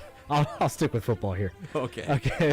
That is not more specifically. Okay. Go ahead. Sorry. Would you rather the Chiefs defense be top 10 in takeaways or top 10 in sacks? I think last year they were bottoms in both. I'll say sacks. Sacks? Yeah, sacks are just more important. I mean, you can get a bunch of takeaways, but I mean that's a takeaway at like your 1 yard line. Yeah. So. Yeah. Can I hear the question one more time? I'm sorry. Would you rather the Chiefs be top 10 in takeaways or top 10 in sacks? We've seen them top 5 in sacks before. We've never seen them under Spags, at least, and Bob Sutton. And I can't remember the Don't last say time. his name, Ricky Bobby. I can't remember the last time the Chiefs were a top 10 in takeaways type of defense. I think back when Tyrann Mathieu was still here, it probably was around that time. See, if you said top 5 in takeaways and top 10 in sacks, I'd probably lean towards the takeaways. Well, that'd be a fantastic defense. I'm actually going to go incredible. takeaways either way. I just think if you can give Pat Mahomes as many opportunities as possible, I think that's probably your best recipe for success. Yeah. So I'll say takeaways. I think depending on when those sacks happen, it's the equivalent of a takeaway. A big sack on third down, that's a punt. You were getting the ball back. Is Yeah. it it might not go down in the stat sheet as a takeaway, but it's a takeaway. You were getting the ball back for your offense. But either way, the Chiefs could use either of those things next year because they didn't have a lot of either sacks or takeaways. But okay, I got one, and it's kind of similar to what Kaden said in the previous segment, but it does not involve trading Bobby Witt Jr. But this one will be interesting for Kyle specifically because he's the Royals guy on this show. He's a huge Royals fan, big Royals guy. Would you trade one of the Chiefs' Super Bowls that they've already won for a Royals World Series championship? Yeah. Which Super Bowl would you change? If you could take away, which one? Probably the second Niners one. Really? That one might be my favorite. Just because I like having one over Philly. And Philly's beaten you in one already. So I feel like you just get rid of one of the Niners ones. Right? Because One of the still, Niners Super Bowls. Exactly, You could take one. Because you still got one over both teams. And that's my only reasoning there. My reasoning for just taking the World Series is I think it's a hell of a lot more of an exciting event than the Super Bowl. Okay. I gotta say, yeah, I'm same. Like the very first Super Bowl that the Chiefs had won in my lifetime, anyway. I mean, I was screaming up and down with my mom in the middle of the living room. Like I didn't know how to feel. So the emotion there was just too much. Especially 2015 was pretty euphoric, though. I'll say that. That was yeah. That was a great year. I also agree with you guys. I think the correct answer is you can take one of the Chiefs Super Bowls to give the Royals a World Series because that's like a no-lose situation. Yeah, you can take one of the excess that we've already got. The amount of rings stays the same, right? You're just transferring one to a different franchise. That's all you're doing. I think it would mean maybe a little bit more just with how much the Royals have struggled. Yes. Especially 100%. if it was this core that was able to do it with Bobby and Vinny and Michael and Salvi gets another one. Yeah. That would just mean, I think, so much. And also, 2015 was special, and the Royals were really the first franchise that kicked off this decade of winning, this decade of dominance, because Kansas City did not know what winning felt like for 30 years. It was the last Royals World Series in 85. Really only, collegiate teams had, the Kansas Jayhawks brought in rings. Missouri football was cooking. And even then it was very Kansas State football cooking a little bit too. segmented portions of the city were very happy. Others were not so happy. Kansas City was united when the Royals won the World Series. Yeah. And the Chiefs just took that and 10x'd it because they've had so much success. Right. But we don't talk about enough how when the Royals first won that World Series, it meant so much to the city because it hadn't experienced a champion in so long. Yeah. And real quick before you go, Kaden, I like what you said about the first Chiefs Super Bowl with Patrick Mahomes. That one is on the untouchable list. I cannot trade that one. 2015 or 2019, Kyle? 15. Okay. I'm probably leaning 15 too, just because It's the first one. It was the first one. You always remember your first. I would say yes too, but it'd be really hard for me to pick one of the three. I don't know which one because kind of similar to the 2015 World Series, that 2019 Super Bowl was it's like something you felt would never happen in your lifetime. Right. It's like there's so many people that have lived that have never even seen the Chiefs win a Super Bowl, and it felt like I could be headed down that same path. But I wouldn't take that one away. It's hard to take the second San Francisco Super Bowl away because it was a back-to-back. That's a good point. and it was an overtime thriller. Yeah, Good point. And then the Eagles one is like, who wouldn't want to beat the Eagles and Nick Sirianni in the Super Bowl? It's like that one just was. I also have a friend who's a big Eagles fan, so there was a lot of trash talking after that game, as there was in 2020. 4 or 5 whenever they, or what was it, 4 whenever they lost the Super Bowl. 24 season, yeah. Already blocked out of the memory banks. And I think another thing. idea. But yeah, it's so hard to pick which one I'd give away. But yeah, just I'll give away that 24 Super Bowl. They can have that. They one. can have that one. Yeah. I would give it away. It's just hard to pick which one. I think a big piece to why it's so hard though is just because every game was close. Every single one came down to the last shot. Yeah. So, Okay, It's a brutal question. last hypothetical question on this specific topic. Would you rather have that Eagles Super Bowl for the three-peat, or would you rather have seen Mahomes beat Brady in a Super Bowl? Damn you, Darcy. I'm going to go ahead and delete that one. I know. It was very close to that, yeah. It was, would you rather have beaten Hurts or Brady? That's what it was. I'm going to Brady Super Bowl. I think it would just be so satisfying for all Chiefs fans to see them beat Brady and really, because I think that's the one argument you're always going to have with Brady is he beat him almost in the playoffs at least every time. Or what was it? Oh, he's 0-2 against him in the playoffs. Mm-hmm. And he beat him in the regular season, of course, when he was in Tampa Bay, but that really doesn't count for much, honestly. Right, and just having one over Brady you would see less Boston fans, amazingly. Not Bucks fans, right? You'd see less Boston fans bitching about Mahomes and whenever they get jealous, right? But also just, this is like the LeBron and Jordan debate. I mean, this is Mahomes versus Brady debate. Which one's the GOAT? You would have liked to see Patrick Mahomes get one on him. But right? a three-peat? I mean, you would have had basically the same exact situation as like what they already went through. I mean, you had the 2019, 2020, and they got to the Super Bowl both of those years. Right. And then next year they get booted out by Cincinnati. So you would have had the three-peat in a way almost if you took that one from Brady. That's a good point. Yeah. Brady's really killed multiple chances. Yeah, it would also be good to just be undefeated against Philly, Yeah. 100%. Yeah. Historically, just not let them have anything. honestly, historically speaking, I think there would have been a lot of conversations if Mahomes would have got that third one in a row that, he's just the GOAT. Right. Yeah.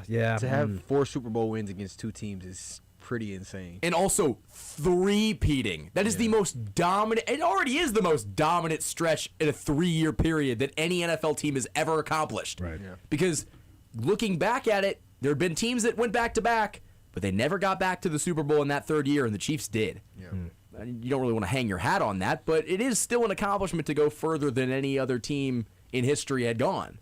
But it stops. It stops there because you don't want to watch that game in New Orleans. But I think. Oh man, it's so tough. I didn't sleep when they lost to the Bucks because I was like in shock. I would maybe say the Bucks just because of what it would have meant to beat Brady after 2019. Yeah. And that, or I guess 2018 in the AFC Championship game.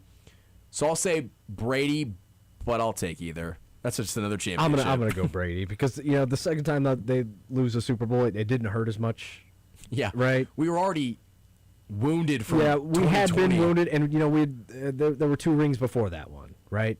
That first Super Bowl loss. Yeah, you went back to back. Oh, we couldn't three. Right. Yeah, that the first Super Bowl loss. I mean, that was brutal. I mean, I got alcohol poisoning that night. All right, I got a start bench cut. Okay. 2015 Royals, 2020 Chiefs, and 2022 Chiefs. Oh. 2022 Chiefs being the ones that beat the Eagles in the Super Bowl. Yes. I'll start Royals, bench 22 Chiefs, and cut 20 First Chiefs. Super Bowl? Oh, I always think of the 2020 Chiefs as the ones that lost in the Bucks. The Super Bowl was in 2020, but it'd be Yeah, okay. 2019. So I will say 2019-2020 Chiefs won. I will bench the Royals in 15 because we have to have at least one from each sport, and then I'll cut the 22 Chiefs. Yeah, I'm gonna cut the same team, but just reverse them. I'm starting the Royals. Okay. Big Royals guy. Big Royals guy. Say, I need it one more time. 2015 Royals, 2020 Chiefs, and 2022 Chiefs. Start the Royals, Nice. bench 22, and cut 20. First Super Bowl, you're cut. Or no. Reverse. There My you fault, go. reverse. There you go. The first one was always going to be more special. Also because it happened, the road to get there was just so special and so magical. What? So many jokes we could make with that statement. Jay, Okay. save us, please. Okay, I Come got. back to me. I got a good one. We're going to take Jay and we're going to break after that. Okay, look, we got a bit of the same. I got Chiefs. The Chiefs as of now. Would you take 2014 Jamal Charles, or Oh God.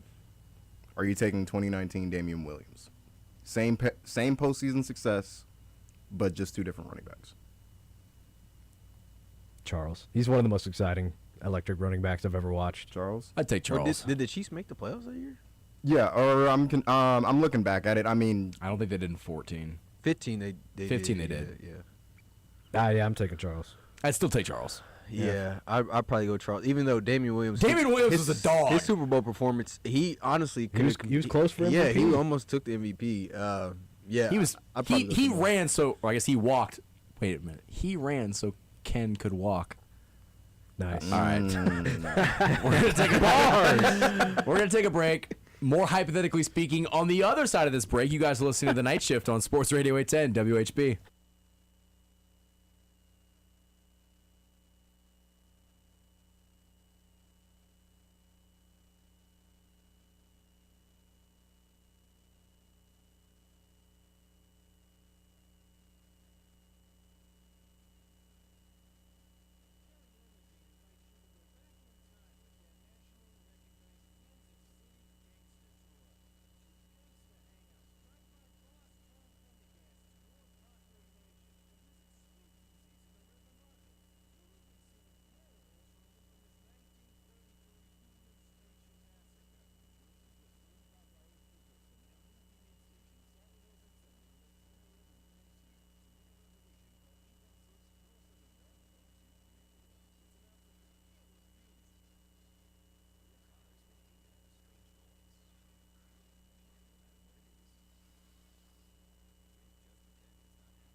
Welcome back into the Night Shift on Sports Radio 810 WHB. Michael Darcy, Kyle Collier, Kaden Spruell, and Jay McCrae.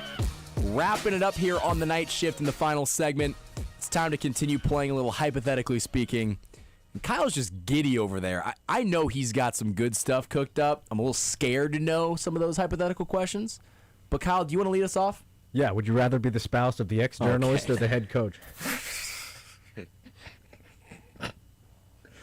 Would I rather be the spouse of the ex-journalist or the coach?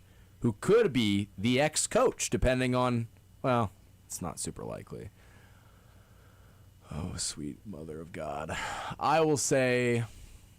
Jay, Kaden, you guys are quiet over there. There's really no correct answer to this question.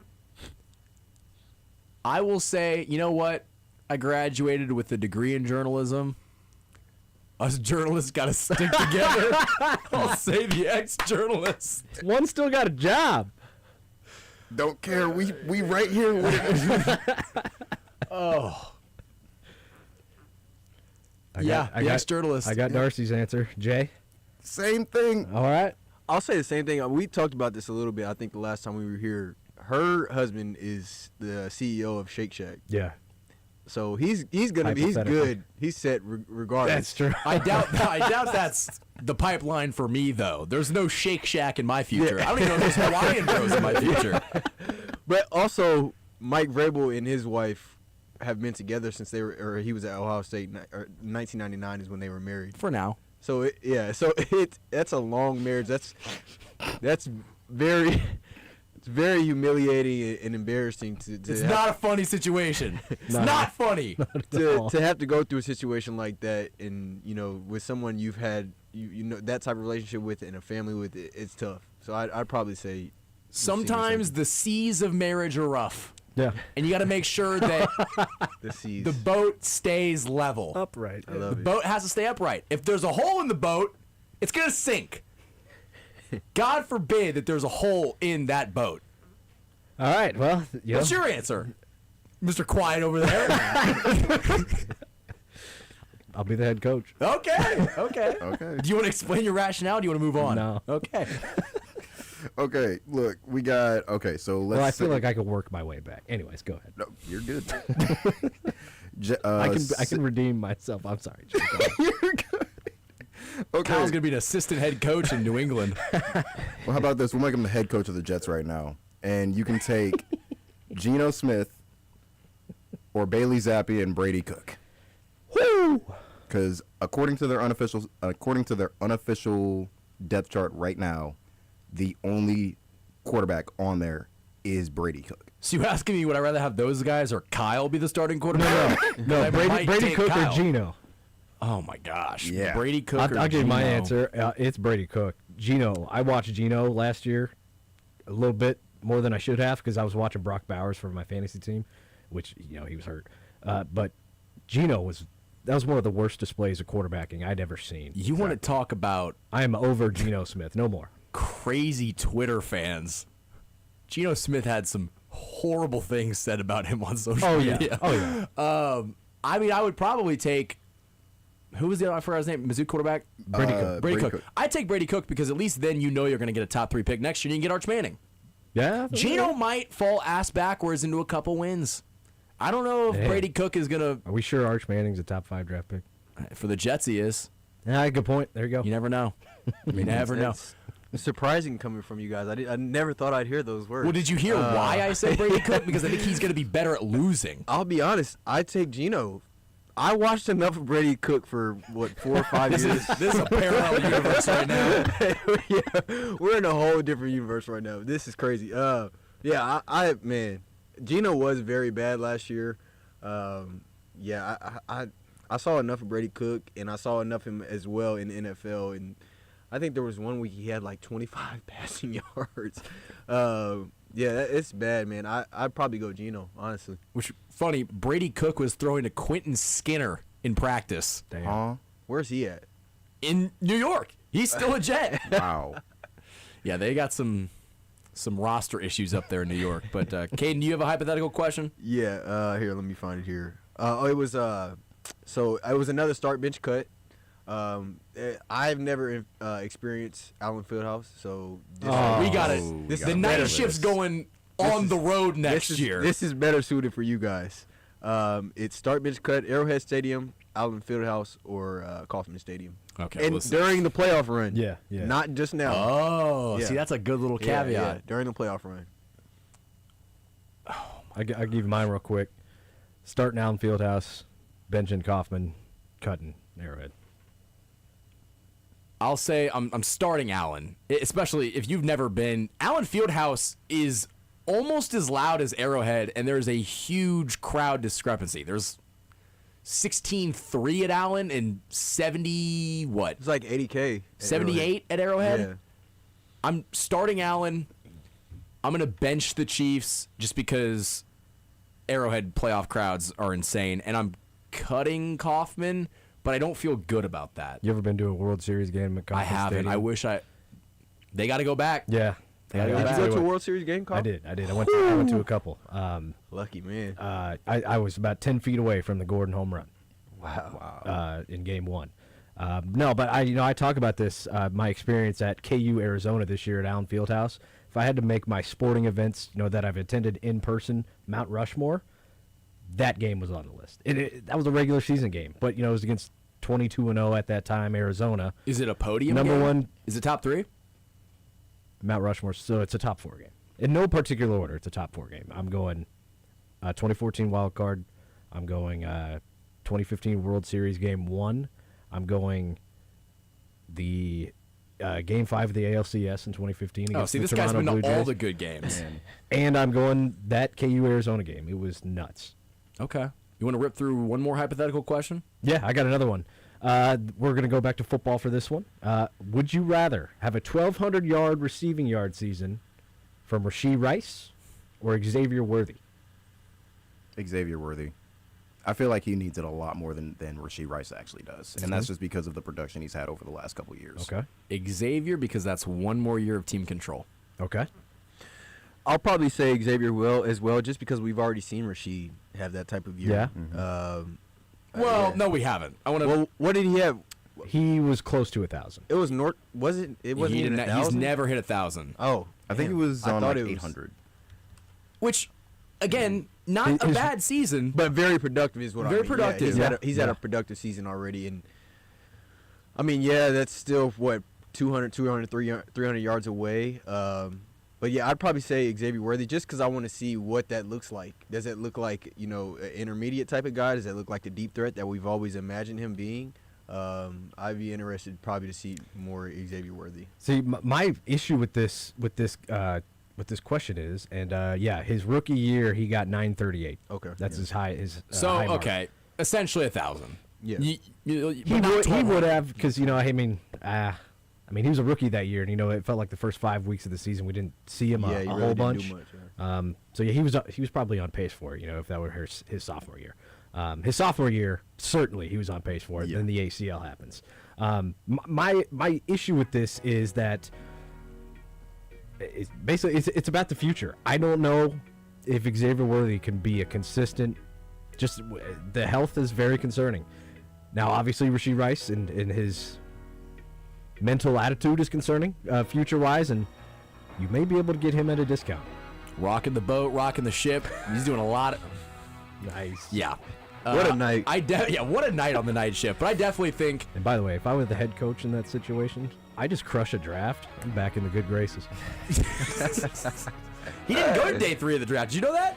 He didn't need to. He didn't need to. He crushed the first 2 days. I don't know about that, but Yeah. as a coach, you got to be there for all 3 of the days. But that's going to do it for this edition of The Night Shift. For Kaden Spruell, Kyle Collier, Jay McCray, I'm Michael Darcy. Thank you for listening to The Night Shift on Sports Radio 810 WHB.